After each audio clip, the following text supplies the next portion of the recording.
Social મીડિયામાં અવારનવાર ચર્ચામાં રહેતી કીર્તિ પટેલ ફરી એક વખત વિવાદમાં જોવા મળી છે। જે મિત્રો વિવાદ તો ન કહી શકાય, પરંતુ અત્યારે એની ખૂબ જ ચર્ચા ચાલી રહી છે અને ભવિષ્યમાં તેના ઉપર વિવાદ પણ થઈ શકે છે। મિત્રો હાલ વાત કરીએ તો જૂનાગઢના શિવરાત્રી મેળામાં સાધુઓ સાથે કીર્તિ પટેલ પણ સાધ્વીના વેશમાં પોતે મુર્ગી કુંડમાં સ્નાન કર્યું હોય અને ત્યાર પછી ઘણા બધા એવા પણ વિડીયો વાયરલ થઈ રહ્યા છે કે તેના લઈને વિવાદ થયો હોય તેવા પણ વિડીયો વાયરલ થઈ રહ્યા છે। હાલ મિત્રો સોશિયલ મીડિયામાં જે પ્રમાણે માહિતી મળી રહી છે તે પ્રમાણે તેઓ સાધ્વીના વેશમાં ભગવા પહેરીને તેઓ સાધુઓ સાથે ચાલી રહી છે અને એના વિડીયો વાયરલ થઈ રહ્યા છે, જેમાં એક વખત તો પોલીસ સાથે તકરાર પણ થઈ જાય છે અને પોલીસની બહેનોને એમ પણ કહે છે કે હું ગુનેગાર નથી હો, તમે મારી પાછળ પાછળ ન રખડો।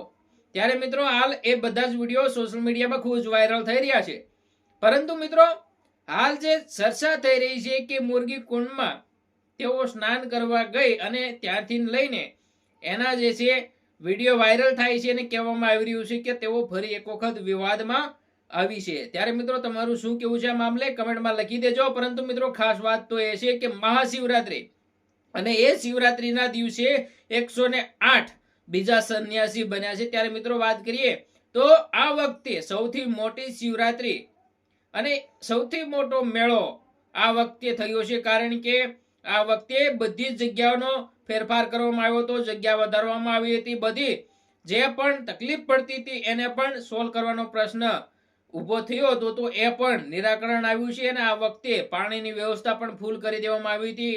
પછી વાત કરીએ તો પોલીસની ટીમો પણ વધારે મૂકી દેવામાં આવી હતી, સ્ટાફ પણ વધારી દેવામાં આવ્યો હતો। ત્યારે આખા ભારતનો સૌથી મોટો મેળો મહાશિવરાત્રીનો મેળો કરવામાં આવ્યો હતો। ત્યારે મિત્રો ખાસ મહાદેવને માનો છો તો કમેન્ટ બોક્સમાં જય મહાદેવ લખી દેજો।